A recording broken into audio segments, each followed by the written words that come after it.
Hi all, మీకు ఇన్స్టెంట్గా lemon water కావాలి అంటే ఇలా చేసేసుకోండి. ఏంటి అంటే ఒక నిమ్మకాయ తీసేసుకొని, ఎట్లాగా నిమ్మకాయలు ఫ్రిడ్జ్లో ఉంటాయి కాబట్టి అవి కూలే ఉంటాయి. అండ్ తీసుకున్న తర్వాతకి ఇట్లా షుగర్ని ఇలా ఏమంటారు పొడిలాగా చేసుకోండి. షుగర్ని మిక్సీ పట్టుకున్న తర్వాత కూల్ వాటర్, ఇది ఎట్లాగో మనం వాటర్ కూల్గా పెట్టుకుంటాం, కుండలో వాటర్ అయినా పర్లేదు, లేదా మీరు కూల్ పెట్టుకుంటా అన్నా పర్లేదు. ఇలా కలుపుకొని, షుగర్ ఎమ్మటే ఫాస్ట్ కరగదు కదా, సో అందుకనేసి ఇలా వాటర్ కలుపుకొని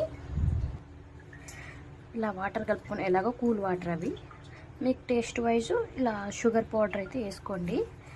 మంచిగా ఉంటుంది అనమాట. ఎందుకంటే అప్పటికంటే షుగర్ తొందరగా కరగదు, ఒక్కోసారి మనకి ఇమీడియట్గా కావాలనుకున్నప్పుడు కలవదు కదా, సో అందుకోసం అని వేస్తాను అనమాట ఈ టిప్. నచ్చిన సాల్ట్ కూడా కావాలనుకుంటే వేసుకోండి. నేనైతే సాల్ట్ వేసుకోవట్లేదు, ఓన్లీ షుగర్ పౌడర్ ఒకటే కలుపుకుంటున్నా. ఇన్స్టెంట్ లెమన్ జ్యూస్ అనమాట, ఇంట్లోనే మంచి ఈజీగా తయారు చేసుకోవచ్చు. నేను ఇప్పుడే లెమన్ పిండాను, 3 లెమన్ పిండి తింటైందనమాట. ఎలా ఉంది టిప్, నచ్చిందా?